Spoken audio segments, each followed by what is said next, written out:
Magandang umaga ulit. Ang ngayon naman, magte-3 na tapos siyempre panibagong map na naman ulit. Para sa ngayon, wala pa rin akong trabaho pero may ginawa ako. So, ang ginawa ko, nag-email ako sa Peso, sa QC Peso. Tapos, parang may automated reply ata sila kasi hindi ata nila alam na pumunta na ako sa office nila para mag-send ng resume. Tapos, sinabi ko sa kanila na, uy, nag-send na ako ng, I already sent my resume. Yun yung sinabi ko sa kanila. Wala pa rin response. Anyway, tapos yung isang kumpanya na in-applyan ko, ah, nag, nag-email ako sa kanila kasi, ano na parang mag-iisang month na ata since nung interview.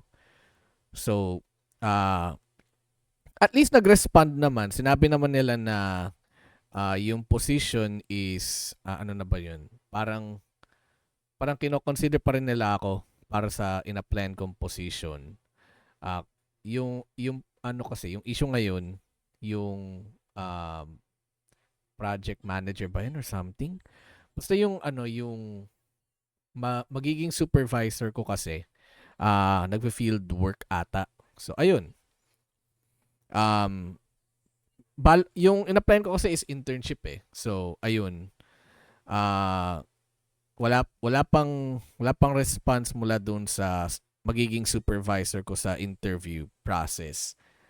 Pero yung kumpanya kasi parang balak nila akong kunin. Ah, sana naman kasi syempre kailangan kong makatulong sa bahay tapos kailangan din ng breadwinner kasi yung tatay ko magre-retire na. Tapos yung kapatid ko pa lang yung nagtatrabaho tapos ako wala pa akong trabaho, gumagawa lang ako ng YouTube na video tungkol sa GeoGuessr. Tapos ayun, ah, pagkatapos nun, ano pa ba? Ano pa ba nangyari? Ayun, at least sa organization ko, meron naman akong mga task na ginagawa kasi may malaki kaming event na mangyayari ngayong Setyembre. Anyway, maglalaro tayo ng less extreme region guessing ulit. Magsiset ako ng timer. Tapos, ayun, maglalaro tayo ng less extreme region guessing. Ngayon, ang interesting dito sa mapa na to is halos mga medium to large size countries yung nandito. So, mga malalaking bansa lang. Tapos mga medium size na medyo malaki tulad ng Pilipinas o kaya Peru o kaya ano pa ba? Ano pa ba nandito? Romania. Mga ganun. Anyway, ito yung lalaruin nating mapa. Maglalaro tayo no move ulit kasi um, sa tingin ko ito yung magandang mode. Full screen ba ako? Kailangan ko ba mag full screen? Kasi pansin ko kasi napuputol yung ano eh, yung ano eh, yung capture eh. Onerud. Tapos anong itsura ng puno? So ibig sabihin nito kapag may ganitong letra, Sweden, tapos ganitong senyales, Sweden din. Medyo mapatag, tapos yung puno, parang sakto lang. Meron bang puno dito na mas timog yung itsura? Kasi parang medyo sakto. May senyales doon na hindi ko mabasa. Hindi ko pa rin siya mabasa. Parang hindi ko siya mabasa eh. Ano pa ba? Maraming field. Tapos yung mga puno nandyan sa gilid. Ano kaya to? Saan banda ng part ng Sweden kaya to? Hindi ko alam kung merong magandang guide para sa Sweden. Kasi yung huling pagkakacheck ko parang ano lang, mga bus stop saka architecture, mga ganun. Kaya hindi ko alam eh. Hindi ko alam kung saan ako magkiklik dito pero siguro dito na lang ako. Wala akong alam pero siguro dito na lang kasi wala akong masyadong alam. Okay, pwede naman. Pwede na. Okay naman. Pero di ko alam kung ano yung magiging clue doon kasi parang ang hirap isipin base sa mga puno eh. Ano kaya ang bansa ito? Brazil naman. Makita natin walang support yung anong tawag dito? Itong bar na ito, kung ano bang tawag dyan, di ko alam eh. Tapos may yellow na senyales. Tapos kung titignan natin yung vegetation, parang di ko mag-gauge kung saan siya sa Brazil. Saan kaya to sa Brazil? Wala kasing support eh. Kung walang support, typically nasa northeast lang to, no? Pero bakit ganito yung itsura? Ba't parang ang weird ng itsura ng Brazil dito? Tapos may mga ganitong road lines. Brazil ba to? Gago, hindi. Romania to. Putang inang yan. Kala ko Brazil. Mali yung pole, bro. Mali yung pole. Ano to? Romania pala. Romania. Sorry. Kaya pala nagtataka ako, bakit may ganitong road line tapos ganito yung kotse? Hindi naman kadalasan nakikita to sa Brazil eh. Parang akala ko Brazilian yung pole. Romanian pala. Okay, sorry. Nagkamali ako ng tingin tapos may senyales dyan nakalagay ano yan? Poyana. Ano yung Poyana, guys? Ano yung Poyana? Lugar ba yun? Poyana. Ano yung Poyana? Poyana. Ano yan? Saan yun? Saka medyo mabundok. So kapag mabundok, siguro sa gitna lang, no? Di ko mahanap eh. Si Poyana. Di ko alam. Siguro pindot na lang sa gitna, no? Kapag ganito. Pero may bahay ba? May bahay na... ganito yung roof. So kung ganyan yung roof, ano yun? Parang mas dito, no? Di ko alam eh. Di ko alam. Siguro pindot na lang din sa gitna, no? Di ko alam. Mas norte. Taon ba yun, yung Poyana?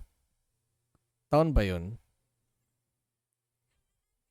Oo, gagi. Taon pala yun. Mas norte. Parang may nakita akong document ata or di ko alam kung sino nagsabi, pero parang yung mga yellow sticker ata pwede mong gamitin pang region guess. Parang sinasabi nila mas norte ata, pero di ko alam kung totoo yun ah. Tapos ito, ano to? Mexico? Mukha siyang Mexico.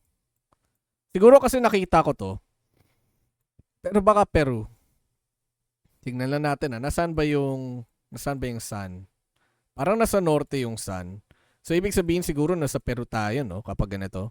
Or Colombia. Hindi, Colombia, norte din yung, timog din yung sun eh. Pero dito, nasa norte. Nasa Hilaga. Tapos makita natin, ganito yung halaman.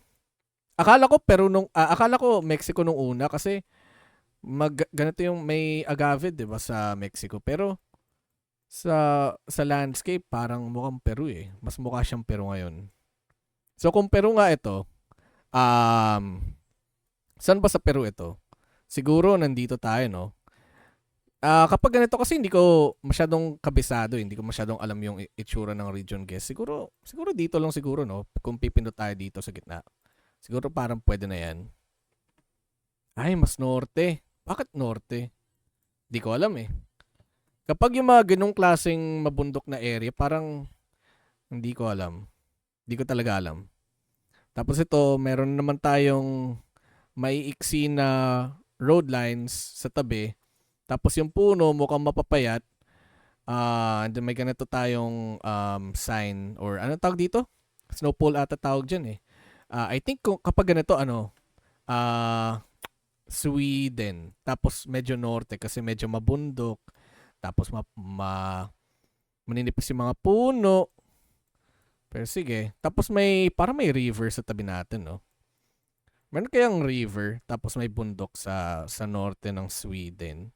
Tignan nga natin. So ito yung mga river. Siguro meron. Meron siguro. Mga ganito siguro. Di ko alam ah. Tama ba yung alignment ng kalsada? Parang pwede na. Parang hindi masyado pero wala din akong alam. Sige, sabihin natin nandito tayo.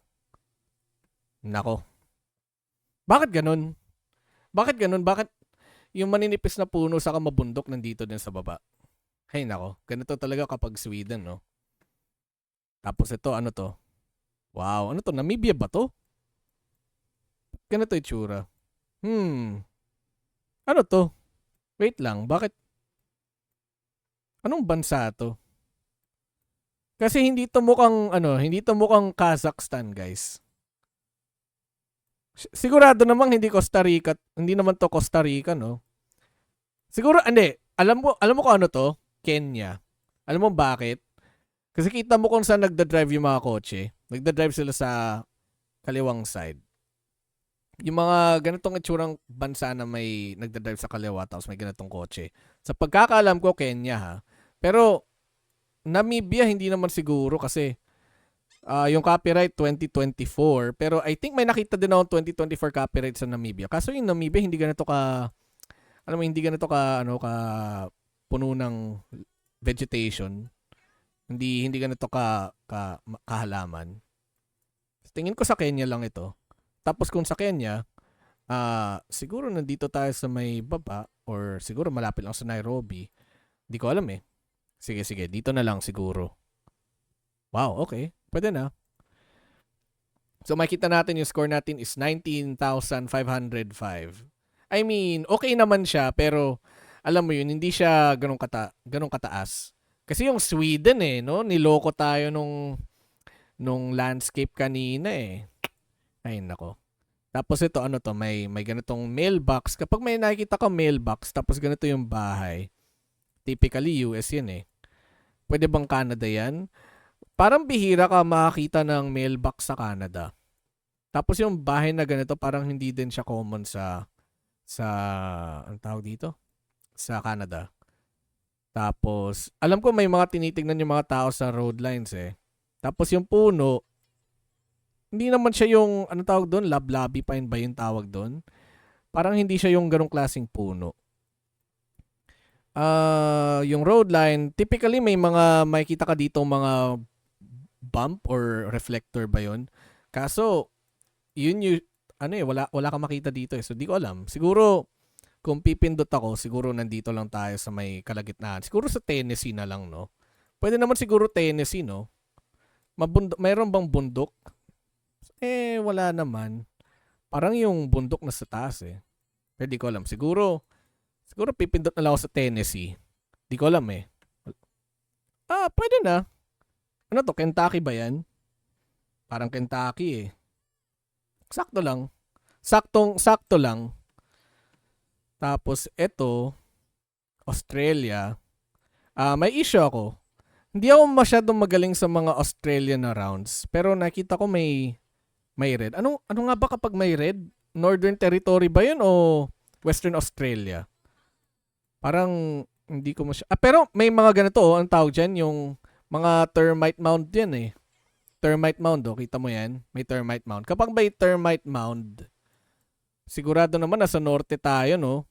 Kadalasan makikita mo yan dito eh. Pero hindi ko alam kung dito lang siya or nag-extend siya dito. Parang siguro dito. Pwede na siguro to. Pero di ko alam eh. Hindi ako masyadong magaling sa Australia. Oh! Sana pala pumindot na lang ako sa kalsada oh. Kasi natatakot ako baka mali yung region guess eh. Wow. Sana pala pinindot ko na lang yung kalsada. Kasi nakita ko parang medyo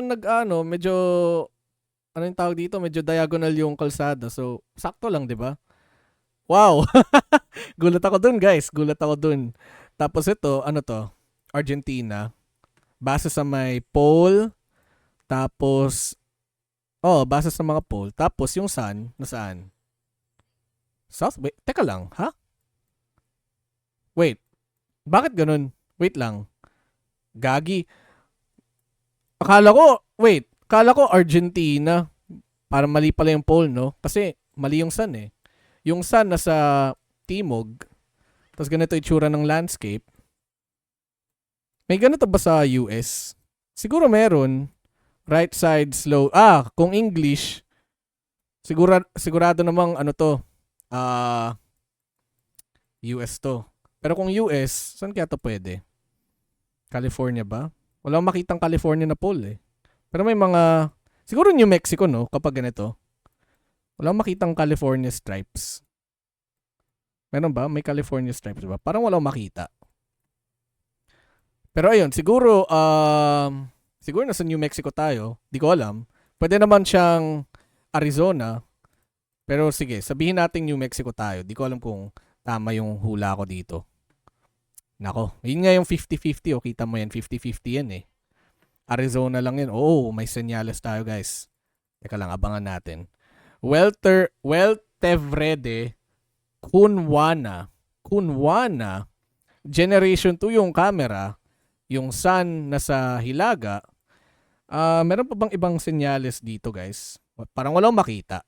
Ano yan? Kala ko Botswana nakalagay. Weltevrede Kunwana. Tapos ganito yung itsura ng landscape. Kapag ganito, typically iniisip ko yung mga nandito eh, yung mga ganyan. Tingnan nga natin, kumaskan nga natin to, Weltevrede sa Kunwana. Weltevrede Kunwana. Weltevrede Kunwana. Parang iniisip ko kasi dito eh. Weltevrede Kunwana. Weltevrede tapos Kunwana. Parang masyado siya maliit, no? Parang hindi ko siya makita sa dito. Weltevrede sa Kunwana. Hindi ko siya masyadong kabisado. Sa matagal na din akong hindi Ventersburg, Wesselbron, Hopetown, Venterstad, VC Rivier or something, Kendrew. Wala pa rin ako makita. Wellington, Vredenburg, Vredenvdal. Ewan, gago. Ano kaya sa tingin ko? Meron pa bang ibang clue dito? Wala makitang ibang clue eh. Parang Gen 2 tapos medyo dry, medyo mapatag yung landscape. Kunwana. Parang Botswana yung tunog, no? Ano kaya to? Saan kaya to dito? Hindi ko siya makita. Either bulag ako or bulag talaga ako. Kasi hindi ko talaga siya makita, guys. Hindi ko siya makita. Aksham. Wala talaga eh. Hindi ko siya makita. Bulag lang talaga ako. Or wala talaga akong alam sa mga ganitong klaseng places, no? Tama ba? Siguro pindot na lang dito. Hindi ko alam kung tama. Fuck shit. Masyado siyang maliit. Sana pumindot na lang ako sa gitna. Nagpapaka-clever pa ako. Hindi naman ako ganun kagaling. Pero, kita natin dito may ganitong klaseng yellow stripes. Tapos, may black na line sa gitna. Tapos mabundok. Sigurado naman California lang ito, no? Sigurado naman, no? Kapag ganito itsura, California lang yan, no? Sige, California nga. Black yung gitna sa road lines tapos may yellow California na stripes na tigta-tatlo. Kailangan tigta-tatlo guys kapag ganito. Saan ba pwede? Pindot Bakersfield na lang ba or pwede ba tayong umakyat lalo? Kasi medyo 'di ba mas dry, mas malamig yun nandito, no? Siguro pipindot na lang ako sa gitna. Kunwari may alam ako, no? Puta, pwede na ba yan? Uy, 20k. Umabot tayo sa 20k pero hindi maganda yung region guess ko kasi itong huling round malapit lang pala sa Los Angeles. So kita mo yan. Thousand Oaks. So kita mo yan. Nagre-record ba boses ko? Ayun, nagre-record. Pero, ayun. Gano ba, ano ba meron sa timer natin ngayon? 4 minutes. Tumatakbo pa ba to? Uy, timer. Nangyari sa'yo? Timer. Hello, timer. Lumagpas na pala tayo, guys. Lumagpas na pala tayo. Mahigit, lumagpas na pala tayo. Tapos nakalimutan ko pang mag-unmute. Dapat pala, ina-unmute ko yan bawat pindot. Pero ayun, lumagpas na tayo. Lumagpas na tayo sa timer. Tapos nag-20k din tayo. So, ayun. Ito yung less extreme region guessing na map. Siguro sa bukas, ano bang magandang pwedeng laruin? Siguro a competitive world siguro o kaya AI generated na NMPZ? Ano kaya pwede? Kasi maganda naman, solid naman itong mapa na to. Ano ba ba? O kaya a community world para mas relaxed. Pero solid naman. Maganda naman yung yung region guest natin, lalo na yung sa Australia, no, napaka-solid nun. Grabe. Kakaiba to. Sana talaga pumindot na lang ako sa kalsada. Kakaiba talaga, guys. Anyway, salamat sa panunood. Lumagpas na tayong 10 minutes. 20 minutes pa nga yung recording natin. Kaya, eto na. Peace. Salamat.